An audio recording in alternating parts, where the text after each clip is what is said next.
Hi, everyone. Thanks for joining today's call. I'm going to give it a minute or two to allow for more people to get on before we get started. Thanks.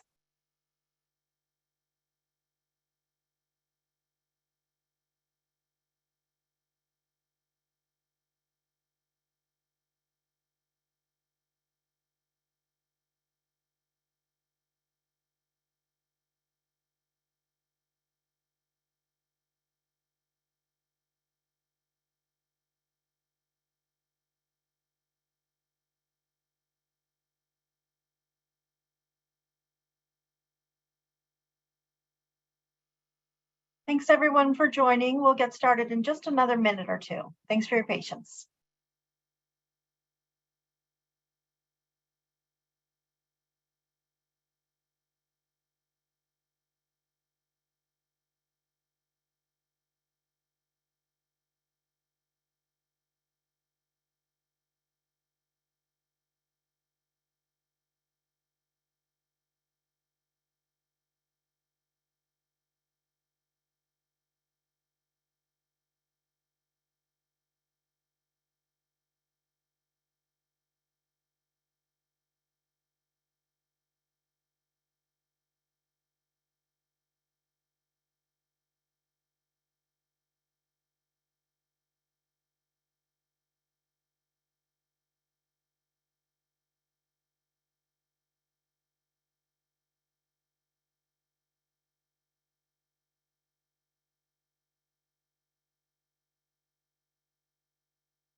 Hi, everyone. Thanks for joining today's call, for joining our HoUSed call for Universal, Stable, Affordable Homes. I'm Diane Yentell. I'm President and CEO of the National Income Housing Coalition, and I'm very glad to welcome you all here today and to welcome two special guests from Congress, the first of which we'll hear from, who will be joining very shortly. We have a full agenda today and a lot of important topics to cover. So I'm glad you've all joined. We'll be talking today a bit about some of the rising threats against people experiencing homelessness, both through criminalization, through harmful rhetoric, through efforts to cut or even eliminate programs that house them. We'll be talking about some of the specific threats to the FY24 budget as it relates to the recent debt ceiling agreement that was signed into law this weekend. Of course, we'll be hearing field updates, and we'll be getting some important policy updates too, ways that you all can engage in protecting HUD funding and more importantly, protecting the people that are housed through these important programs. And we'll also be talking some more about tenant protections and ways that you can advocate for the Federal Housing Finance Agency to do more to protect renters through a really important new opportunity that they just opened last week for public comment. And we'll talk about all of that throughout the call. Just want to check and see if our first speaker is here before I introduce her. Oh, great. So good to see you. So we're gonna start off today's call really discussing some of the rising threats against people who are experiencing homelessness, both from harmful and dangerous rhetoric, through actions to criminalize homelessness, and through congressional efforts to divert funding from proven solutions. And so I'm really glad to have with us today a tremendous champion, Representative Ocasio-Cortez, who has served the 14th District of New York since 2019, when she became the youngest woman and youngest Latina to serve in Congress in the nation's history. And she has been, since she got there, working really hard, pushing forward an agenda that envisions a world in which everyone has a safe, affordable, accessible place to call home. She led the introduction of the Green New Deal for public housing. She has worked to repeal the Faircloth Amendment and allow for the construction of additional public housing units. She sponsored and supported bills to increase resources for people who are homeless. to provide greater funding for construction and preservation of deeply affordable housing, and to strengthen and enforce tenant rights. And just last month, after Jordan Neely, a man experiencing homelessness in New York City, was publicly murdered, Representative Ocasio-Cortez tweeted, I quote, "A safer city is one with fewer people experiencing homelessness, not because they've been displaced, but because they have been housed." And we couldn't agree more. And so I'm so pleased to welcome you, Representative Ocasio-Cortez, to the call. Thank you so much for your leadership and for joining us. I'll turn it over to you. Of course, thank you so much, Diane, for your leadership and for your advocacy. Thank you to everyone that is on this call. It really just is filling my heart watching the chat fill up with everyone checking in from all places across the country, from Hawaii to California, Michigan, and some folks checking in right here from our home in New York City. And so I'm just so thrilled to see such a powerful and national network that is rural and urban and suburban and everywhere in between, from coast to coast, of real leaders and organizers and folks who are serving our communities and our people to make sure that we move closer to a future and a country where housing is truly treated as a right, and treated as the right that it is. And so I am so thrilled to join you all in this conversation. As Diane had mentioned, we've been engaged in a great amount of work around housing.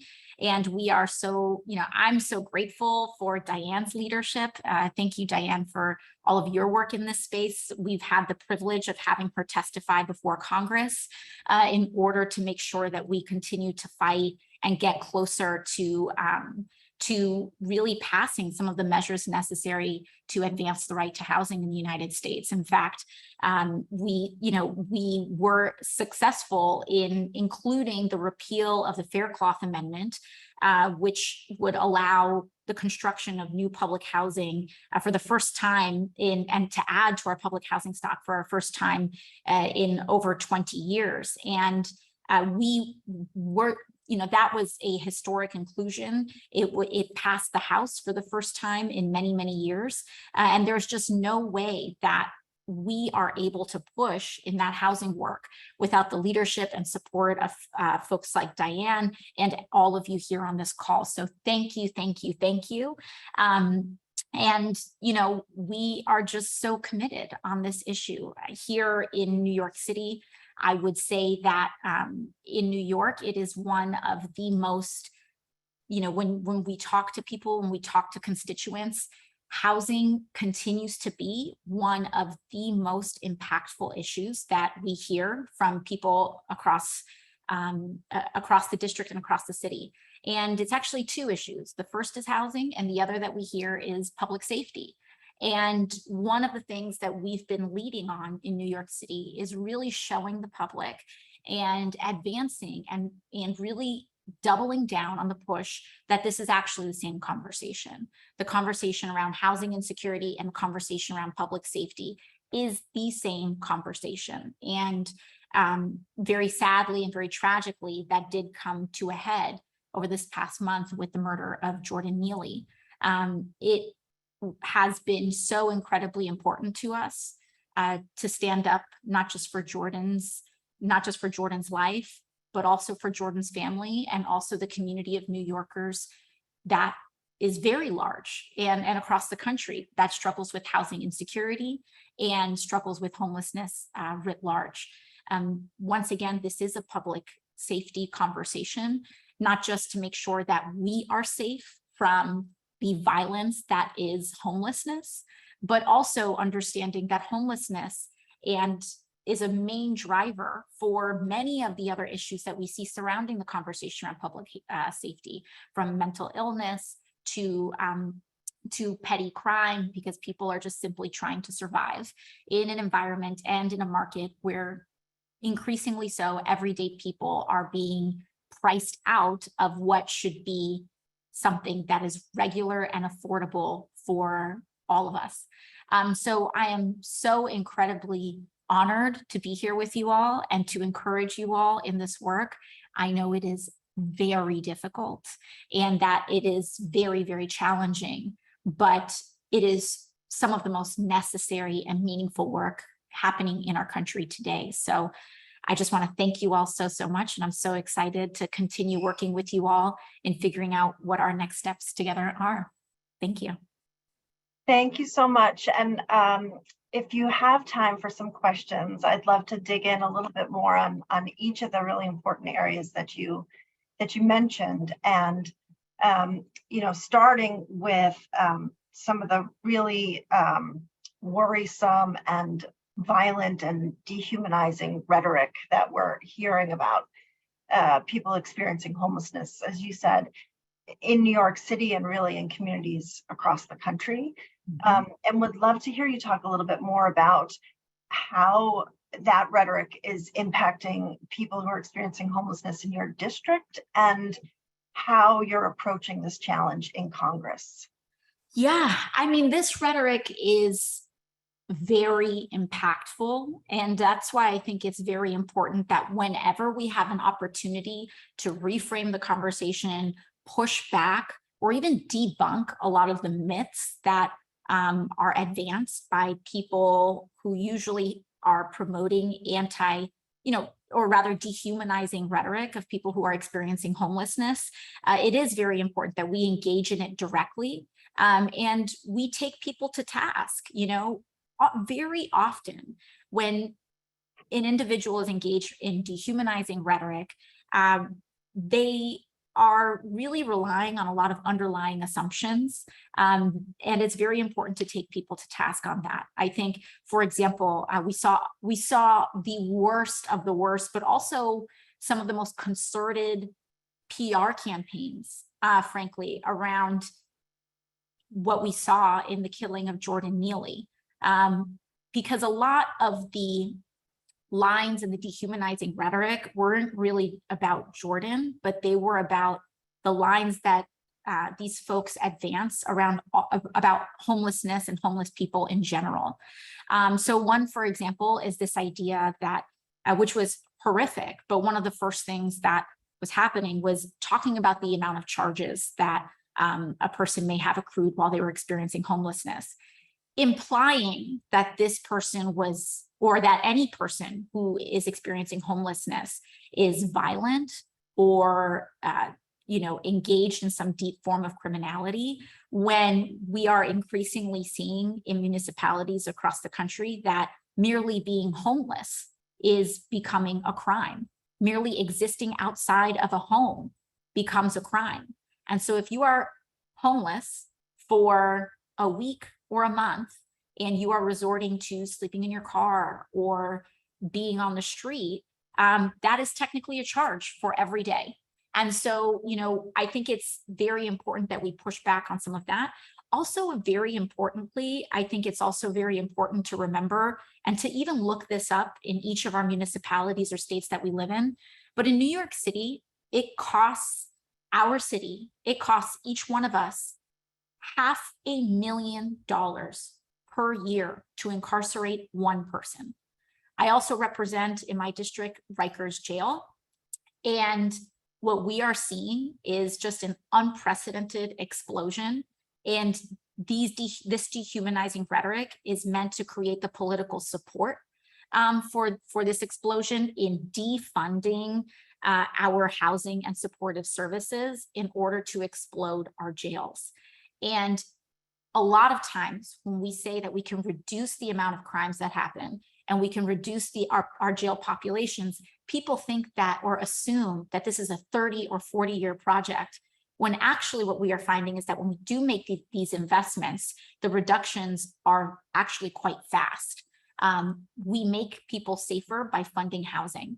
And because we prevent many of the issues, including the development of severe mental illness, by making sure that people are safe and in secure housing in the first place. And so my first piece of advice is that whenever anyone is making a claim, to really ask them what they mean by that. There's this implication around violence when a lot of times people are really just struggling with substance abuse disorder or substance misuse, and any other types of issues as well. And so I think, for me, one of the most effective things is to let people know it costs $500,000 per person in order to incarcerate them for 1 year. And it costs far less, depending on your municipality, but really in the tens of thousands maximum per person in order to secure and support housing.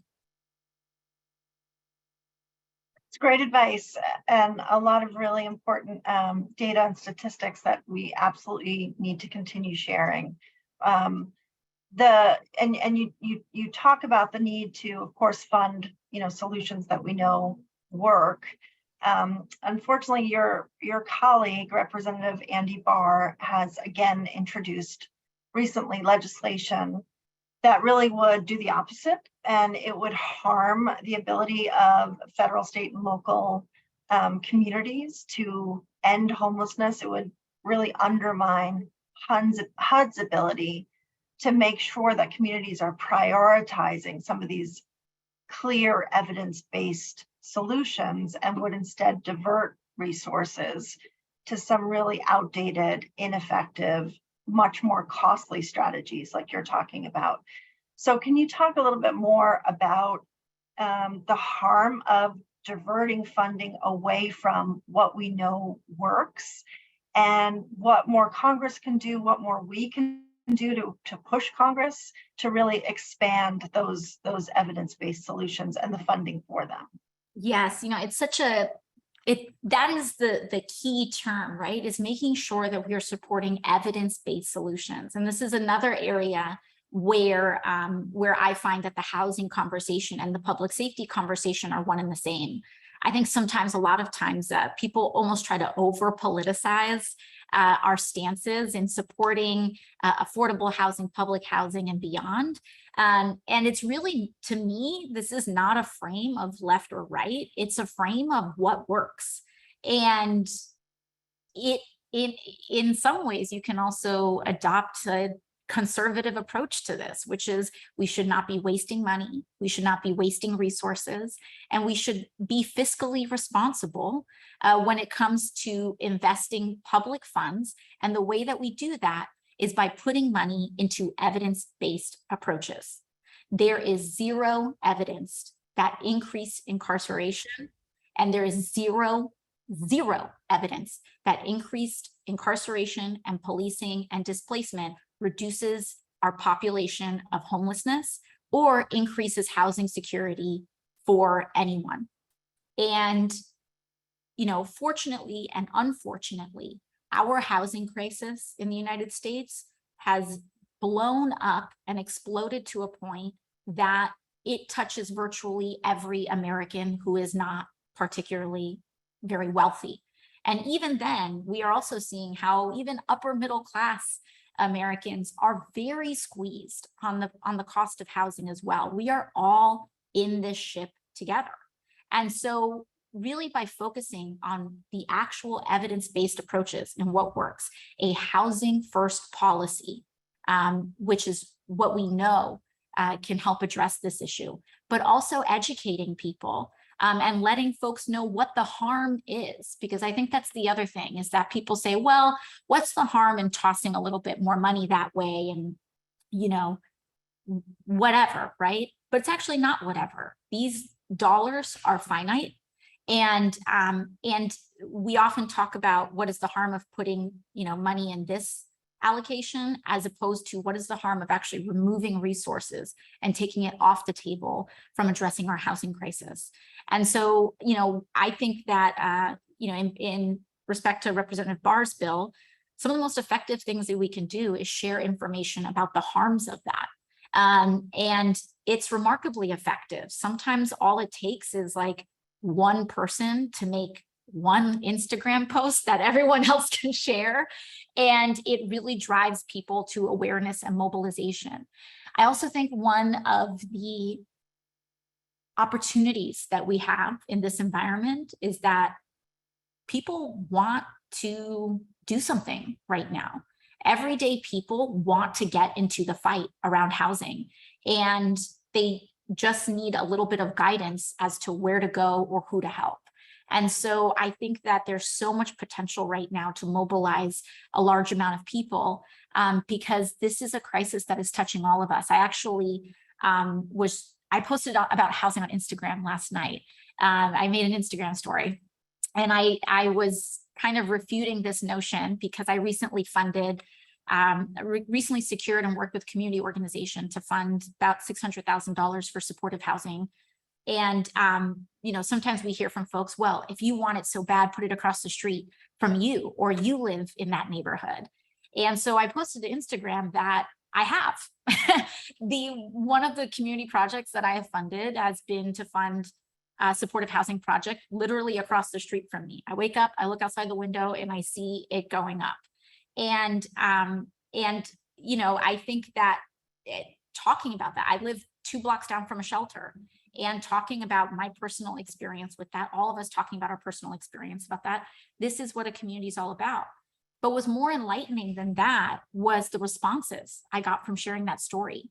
And there were so many people that were reaching out to me that were saying, you know, I'm a social worker and I need affordable housing.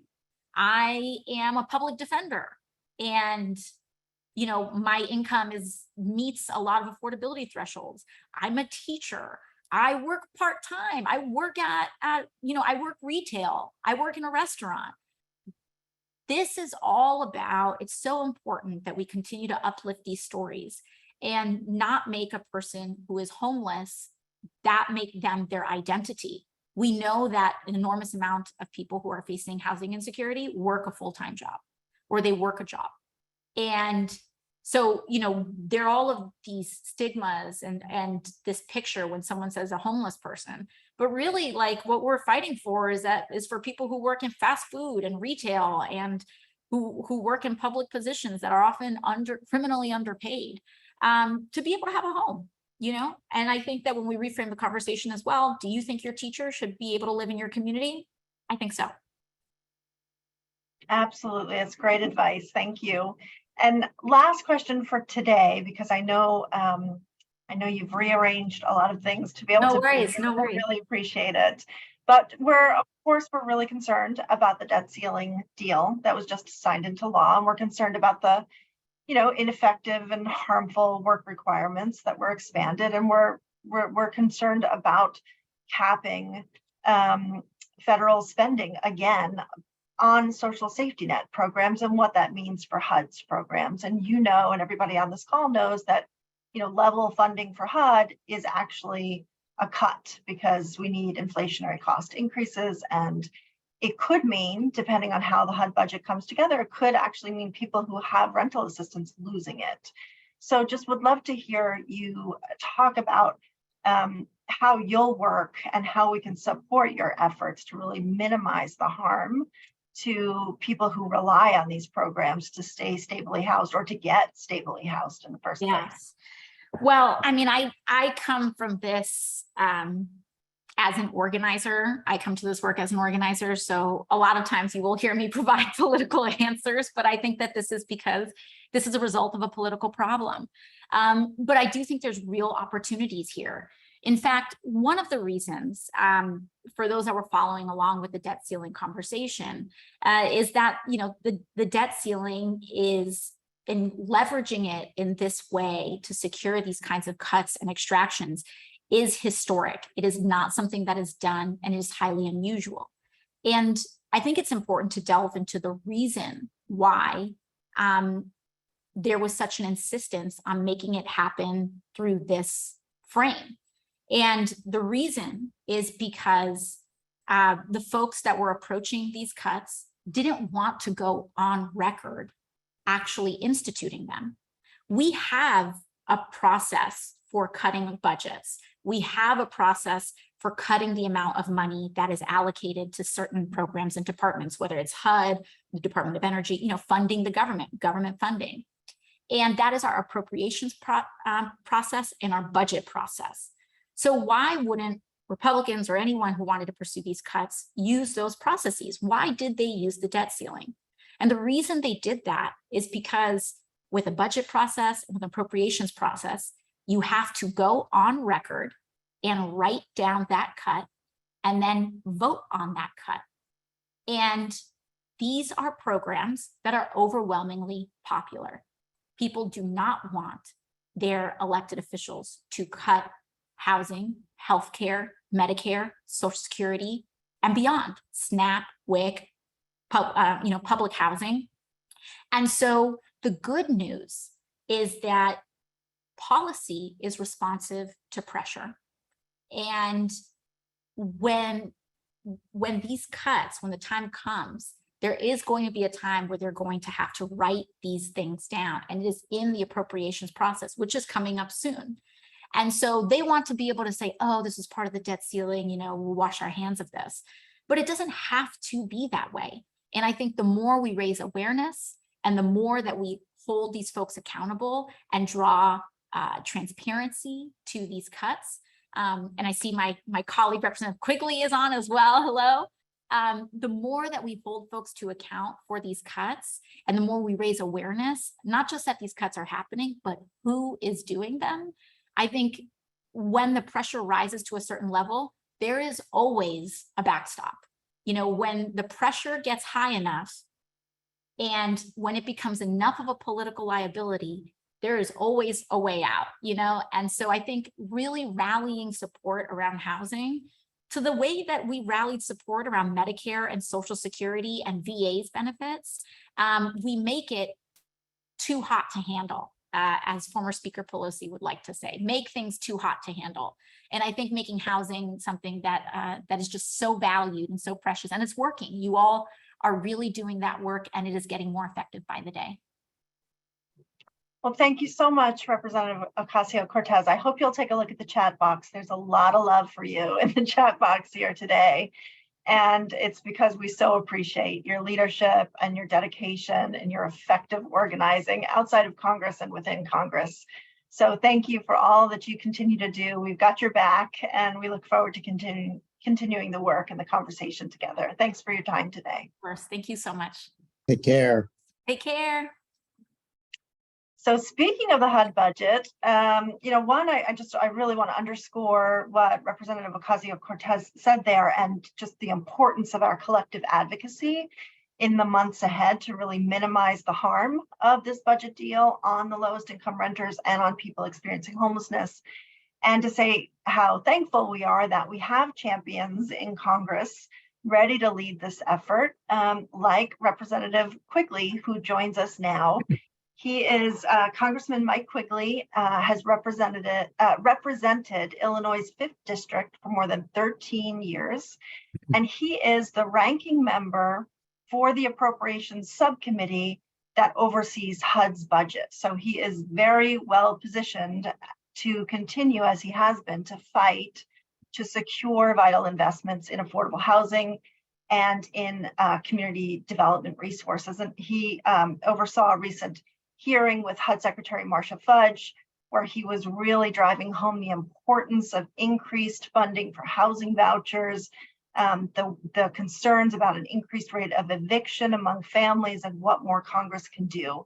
And he has also been supporting and co-sponsoring legislation to decrease local zoning barriers, which is another priority of the HoUSed campaign, to abate lead hazards in low-income housing and increase housing protections for members of the LGBTQ community. So Representative Quigley, thanks so much for being here. Appreciate your leadership and your time, and I'll turn it over to you. Thank you. I'm not muted, right? First rule of COVID, make sure you're unmuted. We can hear you and see you. Thank you. All right, thanks. Look, it's interesting for me to get a perspective of this in history, becoming the ranking Democrat on the subcommittee that funds housing. When I was in high school, I grew up out in the western suburbs of Chicago. And especially back then in the 70s, you had a view of the world, which was pretty rose-colored. If you didn't see it, it must not be a problem. I spent the summer between my junior and senior of high school working for a charity, and I actually lived in the shelter for the summer because we had a day camp for the kids. A third of the kids were from the shelter in the day camp. A third of them were from Cabrini Green and a third from the neighborhood by formula. And talk about an eye opener. Certainly made me realize there's a lot of work to do in the world. So it makes me first want to thank all of you for what you do. We're here in DC at times, but day by day, you're in the trenches working on these critical issues that are so important. So we want to thank you for that. I think the other thing I want to say is what I heard most from our previous guest you had on was the way I would put it is policy problems have political solutions. If we're in the majority, last week doesn't happen. We raised the debt ceiling like we did under Trump 3 times without turmoil, like we did 18 times under President Reagan without this turmoil, without having to sacrifice so much. And it was horrible indeed. But I want to thank President Biden for historic efforts to maintain. Appreciate what we were facing. Secretary Fudge was talking about the cuts that were being proposed at the time, 22% or more. Right? But they were talking about an unprecedented loss of existing affordable housing, hindering the job market and economic growth. But sure, but from a personal point of view, mass evictions. So I hate to say, this was a victory. It was a Hobson's choice victory as compared to the alternative, which would have hurt everybody at a historic level, crush markets, and of course has a follow-up of affecting those who can least afford it more than anybody else. So, and if we're in the majority, I'm the chairman of this subcommittee, and this meeting is a lot more fun. And I say that with a positive note because I think that's what's going to happen. And if I leave you with anything today, it's my staff's on this call as chairman of the committee that would fund transportation and housing. The two, as you know, are inexorably linked. My goal would be to fund housing and transportation needs for the next 100 years, not the last 100 years. And I'd really welcome your thoughts, your input, your ideas. One of the other things that ALC was talking about, my colleague, is how do we address this from an organizing point of view? I'll tell you right now, it's putting a human face on it. As devastating as the proposed cuts were, this budget will probably zero us out. In other words, will probably be static, which with inflation the way it is, that will still mean significant cuts. And our priority is going to have to be to maintain those that we are currently protecting in housing. That's going to be tough enough as it is. So this will be about prioritizing and understanding which efforts impact us the most. So that'll require your input. And in the future, as we go forward in a more positive note, it's going to be a steady state this year, which is indeed a cut, a 1% growth next year, which is obviously because of inflation, still indeed a pretty dramatic cut. And then it's really up to the American people to decide who they want in control of housing and transportation issues. And I'll just give you an example. Last year, we were able to provide $58.2 billion in funding for HUD. That's $3.6 billion for homeless assistance grants, $1.5 billion for the Home Investment Partnership Program, 12,000 new housing choice vouchers for low-income families, domestic violence survivors, and those at risk for homelessness, and over 2,800 new units for seniors and persons with disability, including $25 million for new intergenerational housing. That was a victory. That's, again, well, it's like if I respect, put people in control who are responsible. We're also seeing earmarks come back where we can target some of this. I encourage you to work with the members that you know in tying earmarks to individual need. This year, I'm trying to get an elevator for the YMCA, as SRO on Irving Park. The top floors there, the older folks just can't make it up the stairs, and they're moving over to with long wait lists, the Chicago Housing Authority. They want to stay there with neighborhoods that they have lived all their lives. So it's just one example of what we can do if we start coordinating those efforts. So I'm with you. Housing is a fundamental human right. We have to protect those critical programs that are vital. One more example of how amazing change in leadership can be. I had historic nose-to-nose confrontations, sometimes in committee, with Secretary Carson. And often it was about the shelter issue, where apparently they forgot the biblical verse about no room at the end, and were being hostile, particularly to trans community. And overnight, Secretary Fudge reversed that, right? In a moment, the lives of so many people were improved. So it again, just reiterates how important that is and how much I look forward to working with you. It's going to be, honestly, really tough the next year and a half. We'll get through this if we work together. And then the next challenge will be working with the administration in a positive vein to catch up for where we are. But again, I can't reiterate enough. Let's focus on how to fund appropriately for the modern challenges of the new world, instead of saying how we did this 100 years ago. But thanks for having me on. Thank you, Representative Quigley. I really appreciate all of your remarks and your leadership and your commitment to, as you said, in this really difficult phase now of the HUD budget, ensuring that people who are housed with HUD funding stay housed. I think that's a really important clarification to make, and would love if you could to say a little bit more about what that means and what that looks like in the process, and how advocates on this call and beyond can support your efforts to protect funding for those programs that are getting or keeping people housed in this tight budget environment. Sure. The appropriation process that you're talking about was halted because of last week. It didn't make sense to go forward when you didn't know what your numbers were going to be. Now we have some sense of that, and I expect that we're going to be seeing something posted fairly soon. This has to happen. There's actually a punishment in this bill if we don't pass the 12 appropriation bills by the end of the year, which any kind of incentives, this place lives on the edge, seems to love it.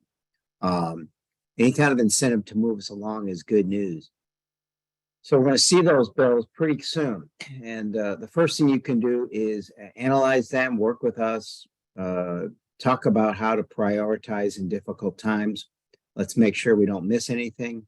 There's often unintended consequences that those working on the day-to-day street level appreciate and understand more than we might. That would help. And then the advocacy that my colleague talked about previous, engaging with your members, Democrat and Republican, talking about those needs. It's interesting because if I had to guess on the transportation, housing, urban development side of this, they'll probably hurt transportation more. And if I had to think of why or how, it would be because we just did that big infrastructure bill. And they, if I had to guess what their thinking is, dangerous to do, they might say, well, you got a bunch of money from the infrastructure bill, we can take from that. Hoping that allows us with some flexibility to move, to make sure that we buffer as much as possible potential housing dollar loss. And again, keep everyone we possibly can that's in housing there and help as many as we can outside that as well. But the process is going to start soon. I'm going to guess it would go pretty quickly simply because it has to.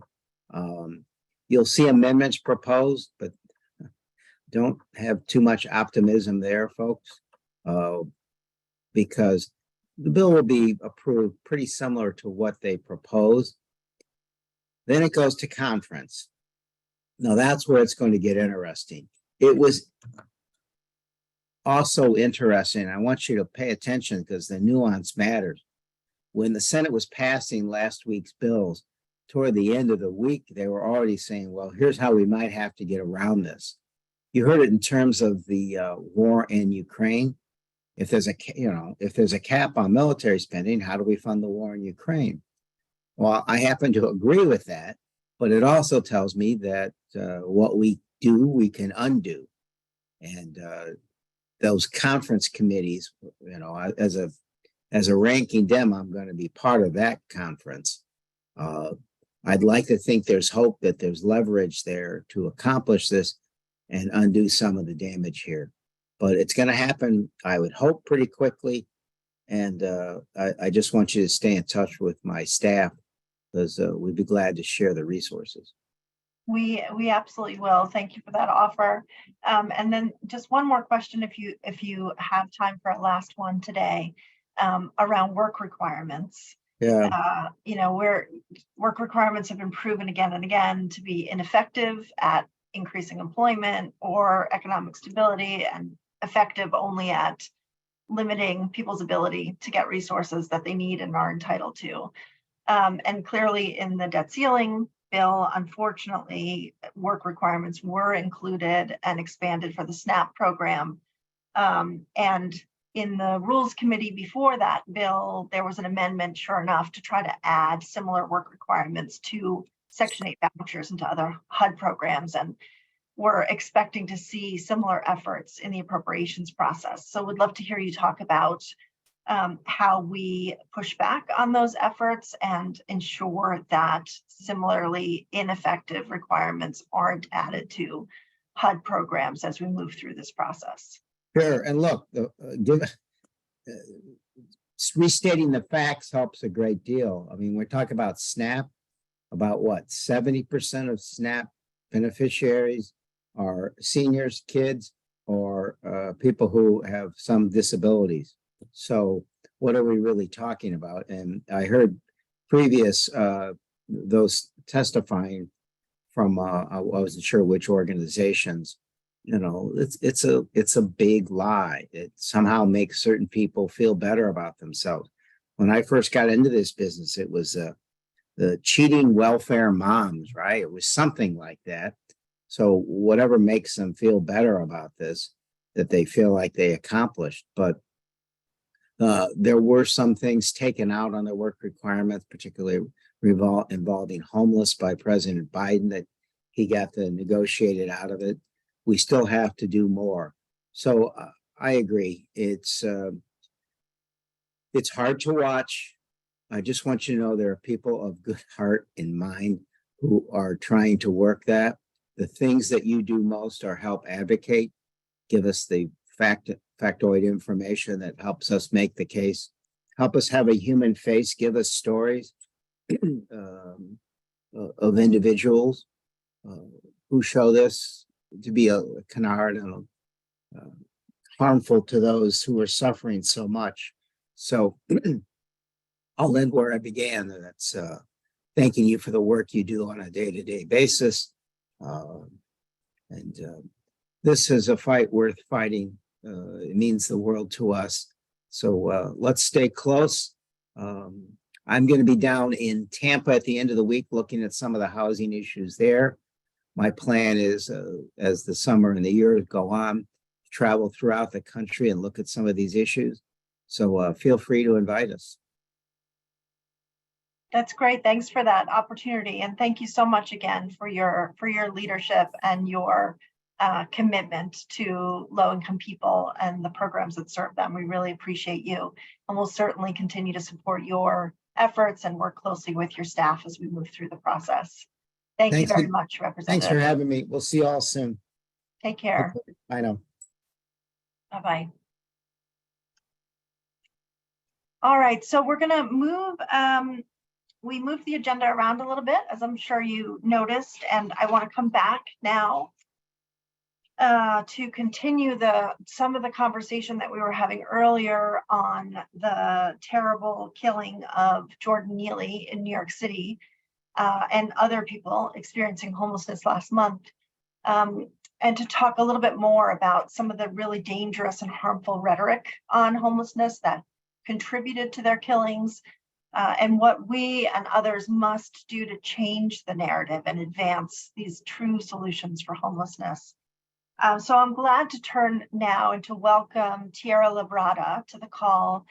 She is with Supportive Housing Network of New York, and she is joining us to talk a little bit more about some of this dehumanizing rhetoric in New York City and beyond, and what we can and must do to change the narrative and the actions. So Tierra, thank you so much for joining us. I'll turn it over to you. Hey, Diane, thank you so much for having me today. I'll do a little introduction of myself and the network and who we are and what we do. So like Diane mentioned, my name is Tierra Labrada. I'm the Associate Director of Advocacy and Outreach at the Supportive Housing Network of New York. We are a membership organization. We represent the nonprofits that develop and operate supportive housing across the state. Supportive housing, as I'm sure most of you on this call know, is deeply affordable housing with wraparound support services for people who are exiting the homeless service system. I think the network, we advocate at the city, state, and federal level for policies and practices that will advance the model of supportive housing in an effort to end homelessness and allow people to live safely with dignity and thrive in their communities. And, the network has been very careful, I think, over the last several weeks to not use the murder of Jordan Neely to advance our own political agenda, and really just holding space to mourn his death for what it was, which was a senseless act perpetrated by another person and really at the complicity of the general public, right? Our public health and social safety net system failed Jordan Neely long before he entered that train car, but they were not the cause of his death, and his homelessness was not the cause of his death. Daniel Penny, the person who actually murdered him, was the cause of his death, right? But we do have to acknowledge that this tragedy did not occur in a vacuum, and it is the result, like Diane mentioned, of the pervasive and unrelenting rhetoric, not only from far-right Republicans, and I know that we tend to sort of skew left-leaning and right-leaning as, left being better and more liberal, but truly this is a societal issue. So it's not just the rhetoric from far-right Republicans, but our society writ large that dehumanizes and pathologizes people who are experiencing homelessness and people who live with mental illness and other behavioral health issues, including substance dependency. And those feelings of dehumanization and pathologizing is really only exacerbated. Well, not only exacerbated, but they are exacerbated if those people also happen to be Black and brown skin. So I do just want to make sure that we are centering and acknowledging the factor of race that played a part in this. New York City is home to one of the largest unhoused populations in the city, in the nation, and touts itself as one of the most liberal and diverse cities in America, but we are not exempt from the narrative that unhoused people are dangerous and violent and less deserving of our compassion and care. And that is what led to the tragedy on the train and what allowed people to sit around and watch it. And it's also sort of what allowed Jordan Neely's killer to initially go free, right? New York City, we should be a leader in this fight against this narrative, but sadly, our current administration with budgets and policies and practices as well. So I'll talk a little bit about some of the stuff that's happening in New York. I'm sure you've heard, if you've been paying attention to New York City policy, about the encampment sweeps that were occurring last year and earlier this year, and continue. You've, I'm sure, heard about the increased NYPD presence in the subway to divert people from using the subway system for shelter. You've probably also heard about this new practice to involuntarily hospitalize people who may be seen as a danger to themselves or others, especially if they are experiencing homelessness. or using our street or subway system as shelter. And these policies and practices have been touted by the administration to alleviate homelessness and allow people to live with dignity. But that wouldn't have prevented Jordan Neely's death. You know, what potentially prevented Jordan Neely's death was access to safe and stable housing and a social safety net that actually worked. But I don't think that would have stopped Daniel Penny from eventually killing someone else. It wouldn't have been Jordan, but it probably potentially would have been someone else. Additionally, in New York, the criminalization of homelessness and mental illness has led to programs that center the police response in crisis intervention. We are a member of a coalition of organizations called Correct Crisis Intervention Today, the CCIT coalition. And this coalition would previously train NYPD officers in crisis response and de-escalation tactics, but because they saw evidence that that training actually wasn't working and the police were not killing people, they sort of reinvented their model and are now advocating, along with the network and other organizations, for a non-police and peer-led mental health crisis response. And we've been advocating to the city to fund this. The response that they are advocating for, it operates 24/7. It utilizes a number other than 911 and utilizes a number called 988. It has independent emergency medical technicians. It has fast response times, is community operated and culturally responsive. And most importantly, it uses peers. And I think I mentioned that already. Mayor Adams also recently released a mental health plan that includes 800 additional mobile treatment teams or mobile treatment spots for mobile treatment teams, which includes, collaboration and coordination with our state contracted assertive community treatment teams. For some of you who don't know, the mobile treatment teams provide intensive mobile care. So meeting people where they are, whether they're housed or unhoused, street homeless or in shelter, and providing them with intensive treatment for their behavioral health needs. From what we understand, Mr. Neely had been engaged with mobile treatment teams at some point, but again, that didn't seem to impact his experience on the day that he entered that train car. On the state level, the state has also released a $1 billion mental health plan commitment, which is unprecedented. It commits unprecedented resources to support behavioral health in New York. This is the first real substantial investment in the continuum of services in decades. Our mental health and human services treatment has been grossly underfunded for a really long time. And so we're really excited and heartened to see this $1 billion mental health plan released by the state, and are really looking forward to continued collaboration with the state to make sure that the programs that are being resourced are implemented well, and that there are significant investments in the human services workforce, and that the programs that currently are existing right now are able to be sustained. The funding at the state level also includes the creation of more licensed housing for the very first time in decades. So again, for some of you who may not be aware, there's a continuum of housing services for people who are experiencing homelessness or who are coping with behavioral health issues. And the licensed housing provides medication management and 24-hour staffing, which is a sort of a higher level of care than your just basic sort of supportive housing or regular housing. And New York has seen, and across the nation, I'm sure, but New York specifically has seen a gross disinvestment in level 2 housing or licensed housing over the last several years. And so we're, again, excited to see the creation of this investment at the state level. What we also want to see is the investment in the human services workforce, which we haven't really seen. And so that has led to a dearth in staffing in our homeless services, including street outreach and the supportive housing workforce. And there's also a significant lack of coordination between a lot of these services that make it really difficult for people to access the housing and support services that they need. So, I know AOC was talking a little bit earlier about the housing crisis and the public health crisis, but I do just want to acknowledge and say here publicly that homelessness did not cause Jordan Neely's death. It is the rhetoric, it is the dehumanization and the pathologizing people who are experiencing homelessness that creates this,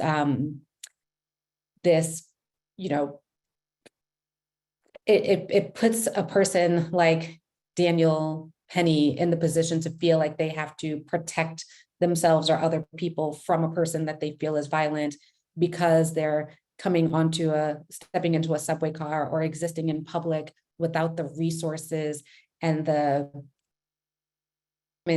needs, right? That to be able to live with dignity, food and housing and water, which is what Jordan Neely walked onto the train that day and said, like, I'm hungry and I'm thirsty. And someone like Daniel Penny can walk up to that person and without saying anything, your hunger and your thirst doesn't matter. What matters is that I'm going to protect the rest of this people on this train, and they were trained to do so. I'll stop there, but that's where we are. And thank you, Diane, for this opportunity to speak about what's going on in New York. Absolutely, and thank you, Tiara, so much for your truth and for the power of your words. There are a lot of comments in the chat box that I hope you'll take a look at. A lot of appreciation for your comments and for speaking the truth so clearly and bluntly. There's a lot of people with lived expertise who are on the call today and in the chat box. I want to call out and say hi to Shams DeBaron, who I know you know well. And hey, Shams. Yeah, Steve Astu, who's on, and he's a leader on this issue in New York City and beyond as well. So thank you very much. There is a question that is a little bit separate but related around, it's in the Q&A box from Karina Lopez, asking about what more we are or can be doing to help people who are experiencing homelessness and are seniors. So she talks about how one of the populations that we're seeing increasing and becoming unhoused and very challenged, mainly due to mental health, is the elderly population. Are there any efforts of focus for an aging population? Yeah, absolutely. You know, a lot of our supportive housing providers in the city, they either prioritize folks who are 52 and older, so the elderly population, or are looking at ways that we can make sure that people who are coming into supportive housing are aging in place with dignity. And it's a hard thing. We know that homelessness adds years onto the life of a person. So even if you're, 40 years old, but you've experienced homelessness for the last 20 years, like your health deteriorates quicker. So your actual like physical age doesn't matter. It's about what's the health implications of that. So I think across the spectrum, we are looking for ways to make sure that when people are coming into supportive housing or exiting shelter, that they have, again, that they're aging in place, that there are accessibility issues that we have to address too. So a lot of the supportive, and I'm speaking specifically from a supportive housing perspective, because that's where we are, right? So the network represents the developers and operators of supportive housing, which means that you've exited the homeless service system already, and you are now in permanent affordable housing with wraparound support services. And so getting from homelessness in New York City to permanent supportive housing can be a lengthy process. And during that time, people's health deteriorates. And so a lot of our providers are finding ways to support folks. And so that means making sure that there's accessibility options, ramps for wheelchairs, and in the development process, making sure that your hallways are wide enough to support walkers and wheelchairs if necessary, making sure that your doors don't have knobs for folks who may not be able to turn them, but rather have that that thing that you push and then open, making sure that there are you can touch and open the door, so automatic doors. And those are some of the things that our providers are thinking about in the development pipeline, but making sure that there is in some of our first gen supportive housing, so some of our older supportive housing units, where people are living in efficiencies and maybe in shared housing, so you only have a room, are there enough is there enough room for your home health aide to come in and maybe have your oxygen tank in there too, right? So making sure that there's heating and cooling to support the medication. So those are some of the things that we're thinking about for folks who are aging in place. And I really hope that that answered your question. I don't want to take up too much time, but I know we can get into a lot of that, but those are just some of the basic things that we're thinking about for folks who are aging in place in supportive housing or coming into supportive housing. We're thinking about the development and making sure that we're developing for all ages. It's great information, very helpful, Tiara. Thank you. And thanks to you and all of your colleagues at Shinny for all of your leadership and all of the good, important work that you do. Thanks, and Diane. thanks again for joining today. No problem. Take care. So we'll turn now on our agenda to updates from the field. And our first field update comes from Isabel McLean, who is the Director of Policy and Advocacy at the Virginia Housing Alliance. Isabel, I'll turn to you. Thank you for being on. Thank you so much for having me. I appreciate it. Good afternoon, everybody. As Diane said, my name is Isabel McLean, and I am the new Director of Policy and Advocacy at the Virginia Housing Alliance. We're really grateful for the opportunity to share with you all today about who we are and what we've been working on. So to give you some background, the Virginia Housing Alliance is a statewide advocacy and education organization working with housing nonprofits across the whole spectrum in the field, from affordable housing developers to those serving people experiencing homelessness. One of our main goals is to give nonprofits, service agencies, and our partners the support they need to engage more effectively in advocacy and policy change, to help them share their firsthand experience with housing issues with those in power who are making decisions about our housing systems. We work with existing networks as well as trying to create networks where we see the need. For example, we saw a need for greater connection and collaboration among the continuum of care, or COC leads in our state. So we have since started meeting regularly, and already so far we've only had a handful of meetings, but we've already seen people from across the state offer advice and support each other and share resources, and we're working towards ways to advocate together. So we're really excited about that network. From a policy perspective on the state level, we have been consistently working on several long-term campaigns, such as to increase investment in our Affordable Housing Trust Fund and investments in permanent supportive housing. And we've also been working, another example is to establish a state-funded rental subsidy or rental voucher program, long-term rental subsidy program, which we have called the Housing Stability Fund.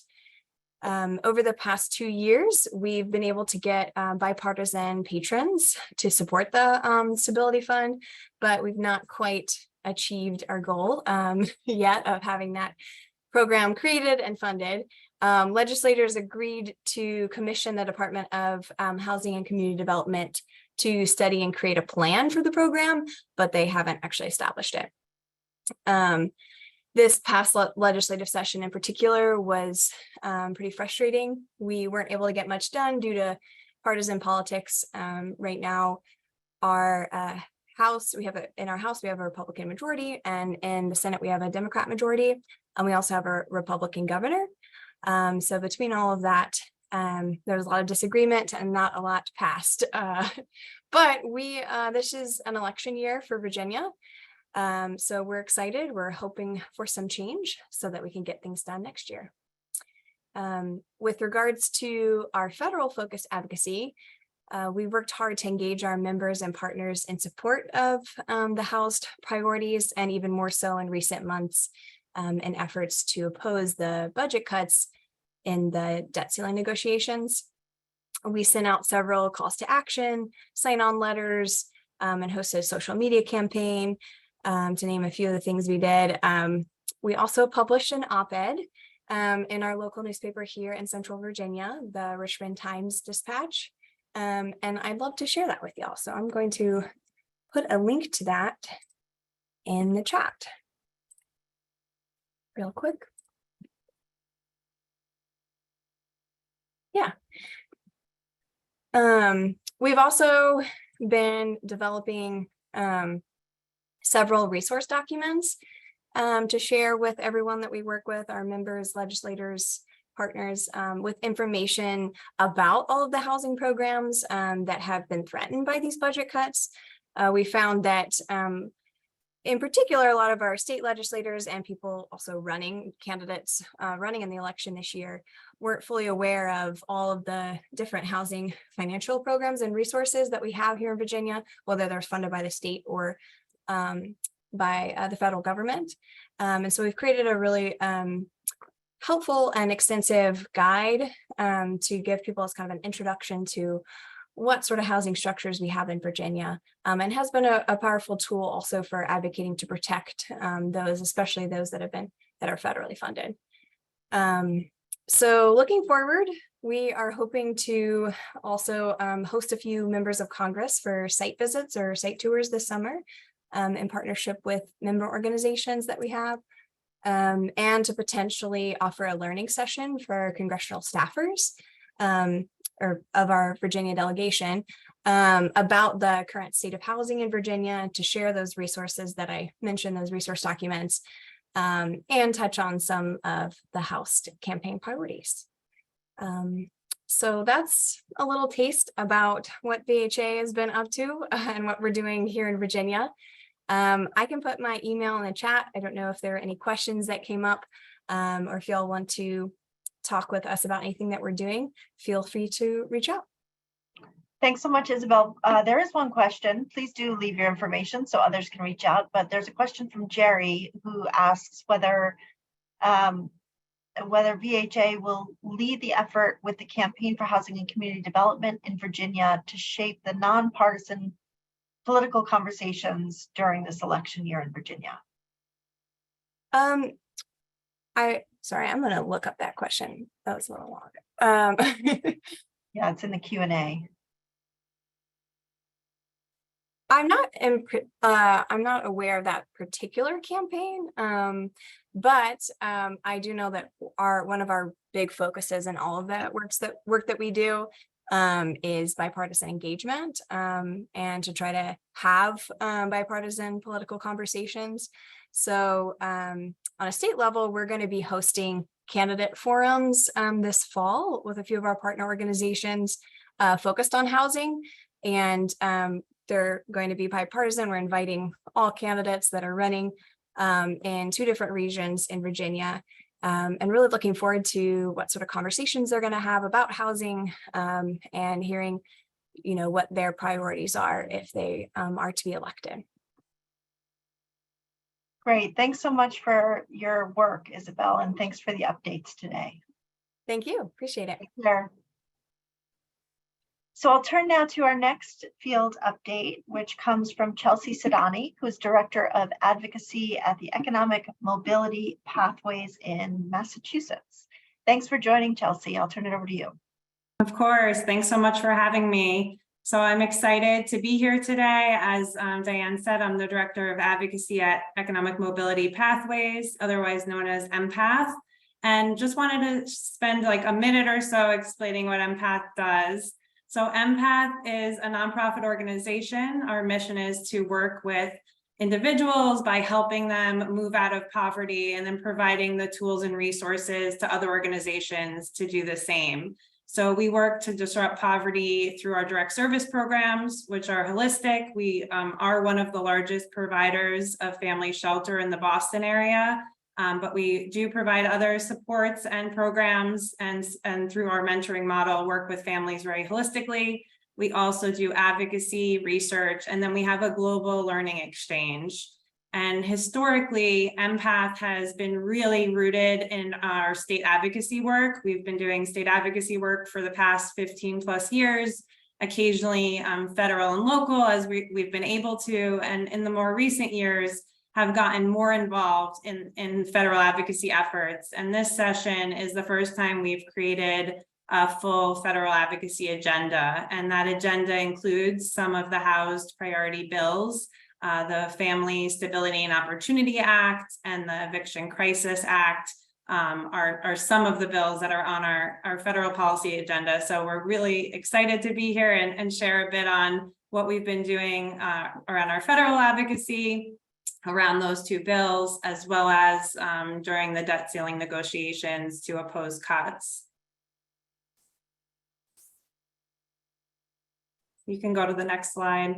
So here's just a sampling of some of the activities we've been involved in at Empath to advocate for housing priorities and again, oppose cuts during debt ceiling negotiations.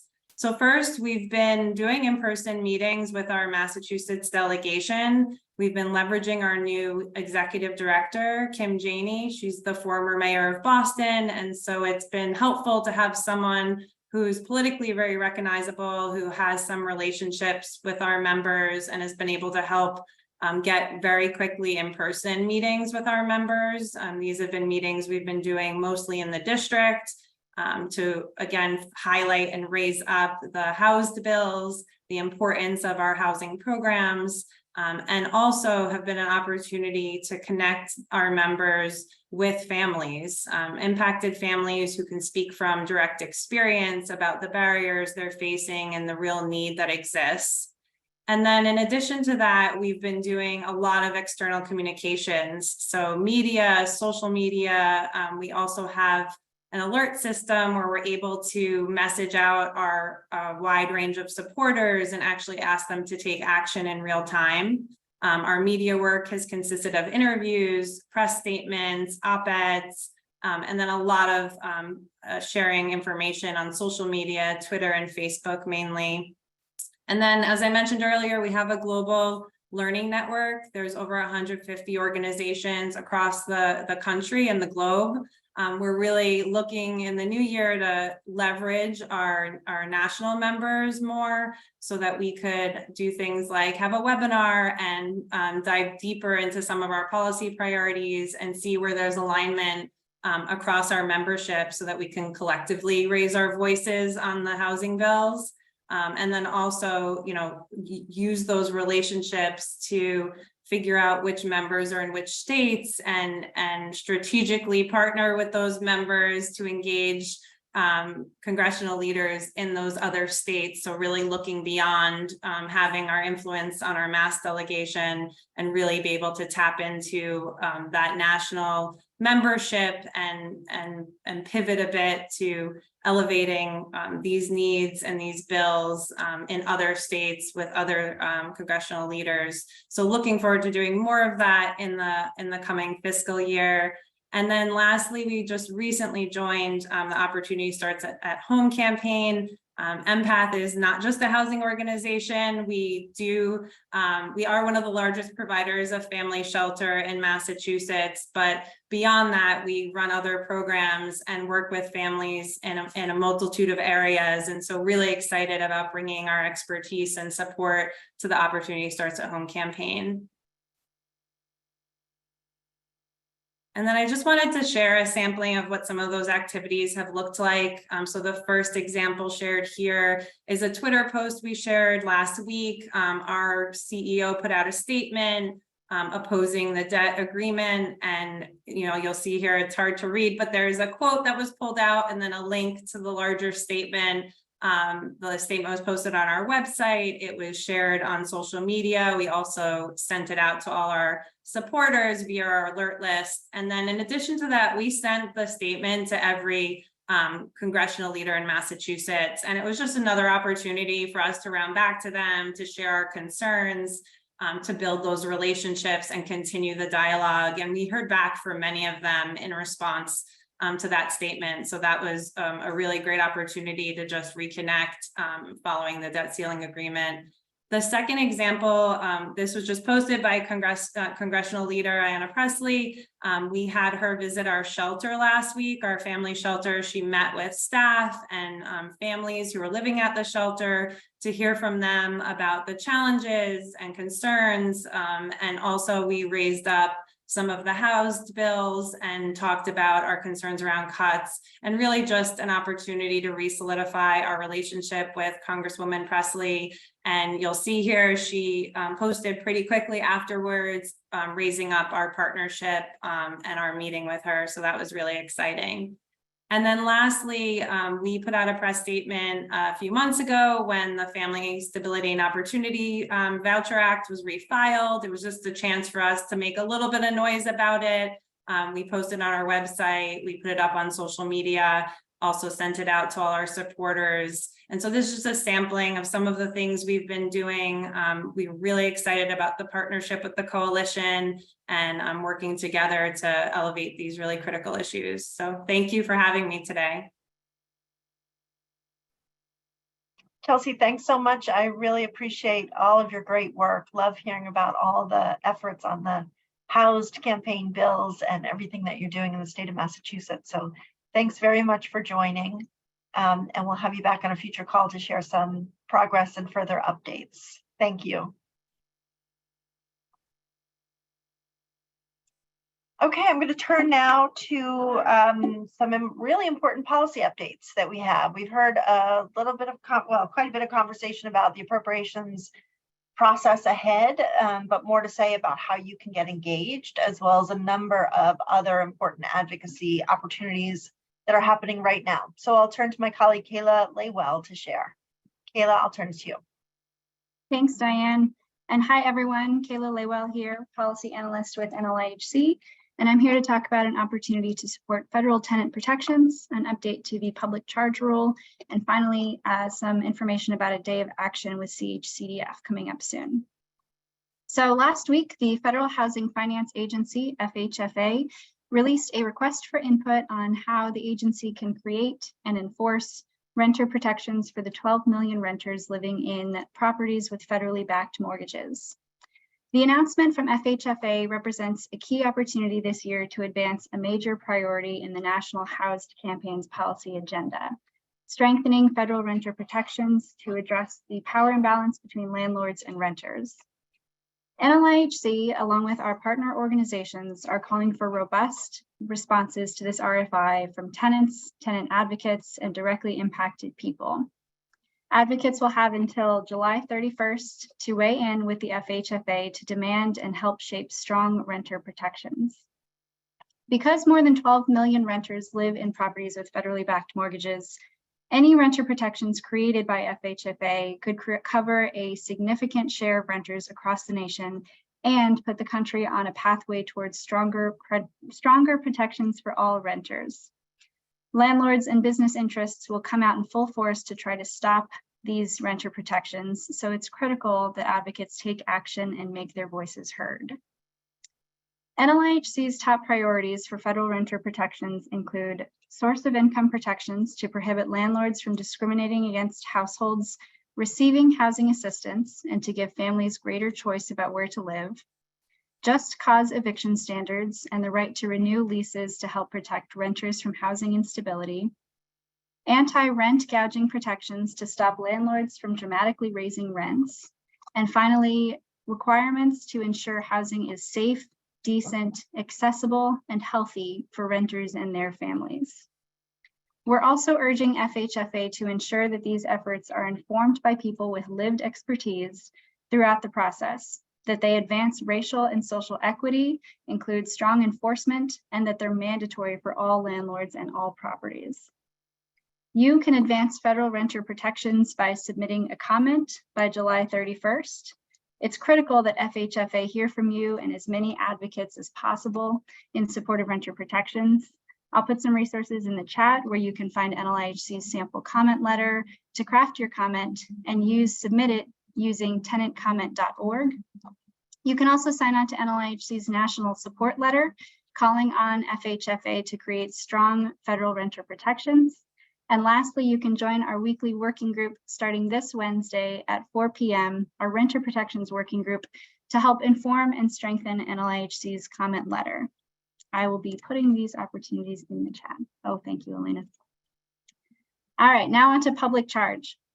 As you may recall, the public charge rule is a long-standing piece of immigration policy that can deny visas and green cards to someone deemed likely to depend on the government as their main source of support in the future.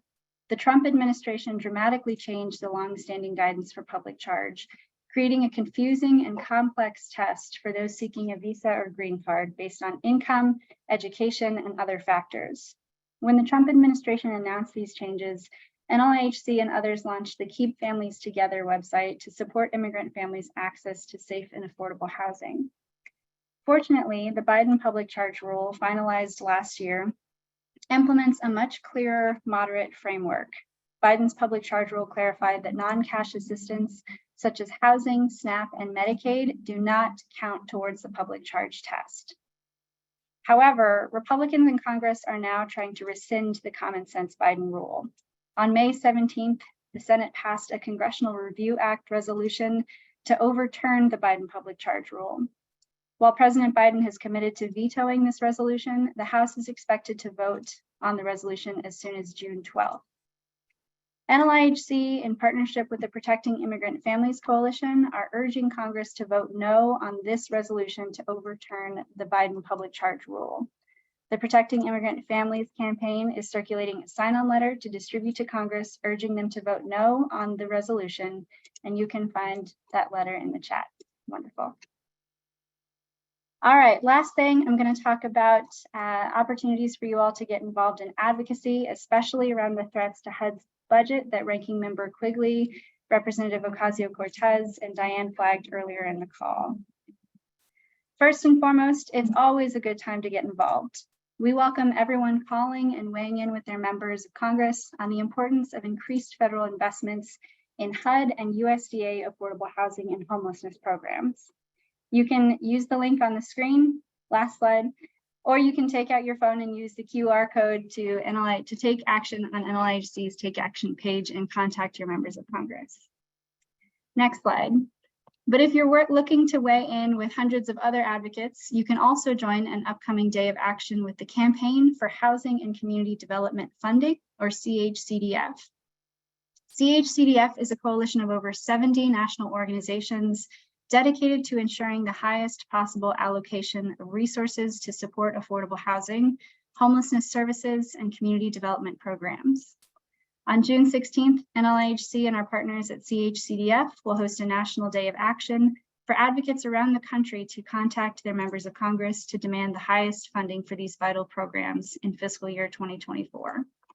We will be sending out resources, talking points, and sample language next week for advocates to share with their networks and utilize. In the meantime, you can take action now by using the first link on your screen, which will take you to NLIHC's Take Action page for FY 2024. The second link on the screen takes you to CHCDF's annual 302B letter, an organizational sign-on letter with almost 2,000 signatories urging Congress to provide significant funding for HUD and USDA affordable housing, community development, and homelessness assistance programs. Back to you, Diane. Great, thanks so much, Kayla. Great update. Lots of immediate actions that we're asking everybody on this call to please take. And just to recap a few that were mentioned and a few others earlier when we were talking about a lot of the harmful rhetoric and efforts to criminalize homelessness and our need to push back against all, I want to encourage you all to join, if you haven't already, the monthly webinars that NLIHC is hosting together with our partners at the National Alliance to End Homelessness and the Center on Budget Policy Priorities. These monthly webinars on homelessness and housing first. We have around 11,000 people registered for the webinar series, which is just really incredible and such a testament to the need, I think, that we're tapping into. But we encourage everybody to get involved in those. That next webinar will be on Monday, June 12th. Our next HoUSed campaign webinar will be on June 19th, so we'll see you back here then. But in the meantime, please do sign that letter to oppose efforts to repeal President Biden's public charge regulations that Kayla talked about. Please get involved in submitting comments to FHFA to get really strong enforced tenant protections. It's an incredible opportunity we have right now that we really need to seize. So Wednesday at 4 o'clock, there'll be a special call just on putting together comments, but a lot of ways that Kayla mentioned that you can get involved in signing letters or submitting your own comments, and we encourage you to do it all. Do stay tuned for more advocacy on appropriations. As we mentioned, we have a lot of work ahead to protect critical HUD programs that get and keep the lowest income people stably housed. So plan to participate in CHCDF's Day of Action on June 16th, and we'll be sending more information on all of this. Also, just a flag, not mentioned yet, but also next week on June 14th, NLIHC will be releasing our annual Out of Reach publication. That's where we come up with what we call the housing wage down to the zip code. So look out for that on June 14th. We'll be sharing lots of resources that you can use to make the case in your community about why additional funding for affordable housing solutions is necessary. So thanks everybody for joining today's call. Really appreciate all of your dedication and participation, and we'll see you next time. Take care. Bye-bye.